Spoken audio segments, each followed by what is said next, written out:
شوہر کے ذمے کتنا نان نفقہ ہے؟ بہت ڈینجرس سوال ہے۔ مسز حسین اسلام آباد سے پوچھتی ہیں۔ حسین صاحب سن رہے ہوں گے میری بات۔ ایک عورت کے نان نفقہ میں کیا کیا چیز شامل ہے جو شریعت کے لحاظ سے شوہر کو دینا فرض ہے؟ دیکھیے، نان نفقہ 3 چیزوں کا نام ہے۔ جس عورت سے کوئی بھی مرد شادی کر رہا ہے اسے مناسب رہائش دے، مناسب لباس دے اور مناسب خوراک دے۔ یہ 3 چیزوں کو نان نفقہ کہتے ہیں۔ اب مناسب رہائش کی ڈیفینیشن ہر ایک کے حق میں مختلف ہے۔ ایک لڑکی جو بیچاری جھونپڑی میں رہتی تھی، بہت غریب فیملی تھی، اسے آپ اگر کوئی اچھی سی جھونپڑی بنا کے دے دیں گے تو اس کے لیے مناسب رہائش ہے وہ۔ اور ایک لڑکی اگر وہ کسی وزیر کی بیٹی ہے اور ہزار ہزار گز کے بنگلوں میں رہتی ہے، اسے آپ اگر 4 کمروں کا مکان بھی بنا کے دیں گے تو یہ اس کے لیے مناسب رہائش نہیں ہے۔ تو مناسب، تبھی قرآن مجید نے کہا ہے عاشروہن بالمعروف، ان عورتوں کے ساتھ، بیویوں کے ساتھ بھلے طریقے سے پیش آؤ، عمدہ طریقے سے۔ تو ہر ایک کا عرف اور عمدہ کی ڈیفینیشن دوسرے سے مختلف ہے۔ تو اس لیے فقہاء نے قرآن و سنت کی دلائل کو سامنے رکھ کر ایک اصول متعین کیا ہے کہ اس میں مرد کی آمدن بھی دیکھی جائے گی اور عورت کس خاندان سے تعلق رکھتی ہے وہ بھی دیکھا جائے گا۔ تو کیونکہ اللہ یہ بھی کہتے ہیں کہ لا یکلف اللہ نفسا الا وسعها، اللہ کسی پر اس کی طاقت سے زیادہ بوجھ نہیں ڈالتے، تو دونوں کو دیکھا جائے گا۔ تو اگر کسی نے مالدار گھرانے میں شادی کی ہے تو وہ اسی اسٹینڈرڈ کی رہائش اس کو دے گا، خوراک دے گا اور لباس دے گا۔ بلکہ فقہاء نے یہاں تک لکھا ہے اگر کوئی عورت کسی ایسے گھرانے سے تعلق ہے جن کے گھر کی عورتوں میں کام کاج کی عادت ہی نہیں ہے، وہ نوکر چاکر رکھے جاتے ہیں ان کے گھر میں، سارے کام نوکر کرتے ہیں، تو پھر شوہر پر لازم ہوگا کہ وہ اپنی بیوی کے لیے نوکر کا انتظام بھی کرے، کوئی خادم کا انتظام بھی کرے، کیونکہ وہ اسی ماحول کی عادی ہے۔ اور اگر کوئی عورت ایسے خاندان کی ہے کہ وہاں نوکر چاکر نہیں ہوتے، وہ گھر کا کام عورتیں ہی کرتی ہیں، تو پھر ایسی خاتون جب رخصت ہو کے شوہر کے گھر آئے گی تو پھر اس کے ذمہ ہوگا کہ وہ گھر کے کام کاج کرے۔ شوہر پر لازم نہیں ہوگا کہ اس کے لیے کوئی الگ سے کسی خدمت گزار کا انتظام کرے۔ تو یہی لباس کا بھی ہے، یہی خوراک کا بھی ہے، یہی مسئلہ کہ اسٹینڈرڈ دیکھا جائے۔ البتہ کوانٹٹی کتنی ہوگی اس میں، تو کوانٹٹی میں یہ نہیں ہے کہ 100 جوڑے بنا کے دے، یہ تو یعنی اس کی تو کوئی انتہا ہی نہیں ہے نا۔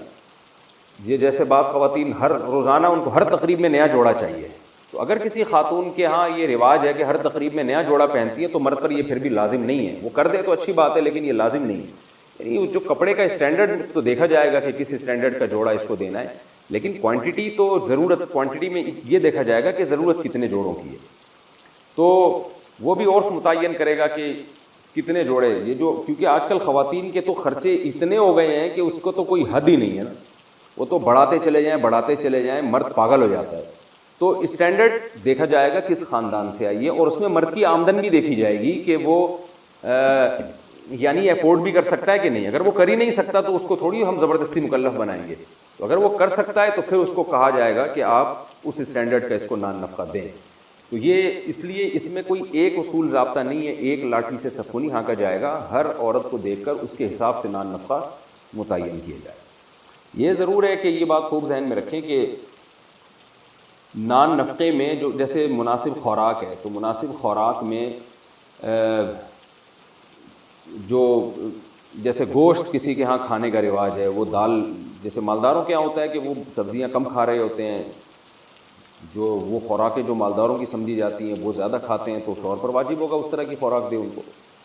اور اگر وہ ایسے غریب گھرانے سے ہے کہ اس کے ہاں نہیں ہے، وہ بیچاریاں انہوں نے گوشت کبھی دیکھا نہیں ہوتا، مہینوں ایسے غریب لوگ بھی ہیں بیچارے، تو پھر مرد پر لازم ہوگا کہ وہ اگر اس کو تھوڑا لو لیول کا کی جو ہے نا خوراک دے دے تو بھی ٹھیک ہے۔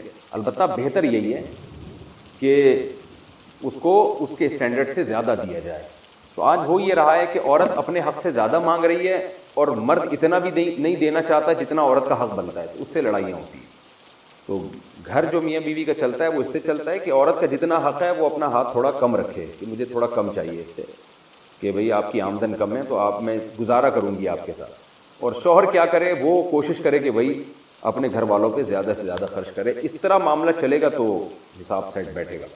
دوسری بات یہ کہ میں نے دیکھا ہے کہ میجورٹی ہمارے مشرقی کنٹریز میں خاص طور پہ مسلم ممالک میں میجورٹی ایسی ہے مردوں کی جو نان نفقے کے معاملے میں عورت کا حق ادا کر رہے ہوتے ہیں، یعنی میجورٹی الحمدللہ ایسی، میں نہیں کہہ رہا 100% ایسے ہیں، لیکن میجورٹی ایسی ہے۔ تو ایسی صورت میں خواتین کو چاہیے کہ وہ شوہر کی شکر گزار بنیں، اور کبھی اونچ نیچ ہو جائے تو ناشکری نہ کریں۔ کہیں بھی دنیا میں 100% کامل کوئی بھی نہیں ہوتا، تو عورتیں بھی تو شوہر کے پورے حقوق ادا نہیں کر رہی ہوتی۔ عورت پر لازم ہے کہ وہ شوہر کی مرضی کے بغیر گھر سے باہر نہ نکلے، شوہر کی مرضی کے بغیر کسی کو گھر میں آنے نہ دے۔ پھر بیوی کا نان نفقہ ہے یہ شوہر کے اوپر، جو میں نے تفصیل بتائی، اور لوگوں کا نہیں ہے۔ بچوں کا نان نفقہ تو شوہر خود متعین کرے گا کہ میں نے اس کو کیا دینا ہے۔ اس میں بھی عورتیں جھگڑ رہی ہوتی ہیں کہ ہمارے بچے کو یہ بھی دلاؤ، یہ بھی دلاؤ، یہ بھی دلاؤ، یہ چیز بھی دلاؤ، فلاں اسکول میں پڑھاؤ، اسی اسٹینڈرڈ کے اسکول میں پڑھاؤ۔ تو یہ عورت اس میں شوہر سے زبردستی نہیں کر سکتی، کیونکہ باپ اور اولاد کے معاملے میں کوئی تیسرا ایسا ہے نہیں جس کو اللہ نے دخل اندازی کی اجازت دی۔ تو باپ بالکل مستقل ہے اس معاملے میں کہ اس نے بچے کو مدرسے میں پڑھانا ہے یا اسکول میں پڑھانا ہے۔ اسکول میں پڑھانا ہے تو کس لیول کے اسکول میں پڑھانا ہے، اور کیا پہنانا ہے، کیا کھلانا ہے، یہ تو باپ اور بچے کا معاملہ ہے۔ ہاں واضح اگر ظلم کر رہا ہے تو پھر تو ایک الگ بات ہے، احتجاج کیا جا سکتا ہے، لیکن خواتین کیا کر رہی ہوتی ہیں، اپنا نان نفقہ الگ سے، پھر بچوں کے معاملے میں شوہر پر الگ بوجھ ڈالا ہوا ہوتا ہے۔ اس سے وہ بیچارہ بالکل آدھا ہو جاتا ہے، اور کچھ دنوں میں اس کے غائب ہونے کی اطلاع آتی ہے کہ آج فلاں صاحب اس دار فانی سے کوچ کر گئے، اور وجہ برین ہیمریج بنی، حالانکہ وہ کوچ کیے نہیں ہوتے، ان کو کوچ کروایا گیا ہوتا ہے باقاعدہ آرڈر پہ، ٹینشن دے دے کے۔ تو اس طرح بعض خواتین کرتی ہیں جو اس وقت میری ریکارڈنگ نہیں سن رہی۔ اس کا خیال کرنا چاہیے، اللہ سے ڈرنا چاہیے، اس پہ اتنا بوجھ نہیں ڈالنا چاہیے اپنے میاں کے اوپر کہ وہ بیچارہ آدھا ہو جائے۔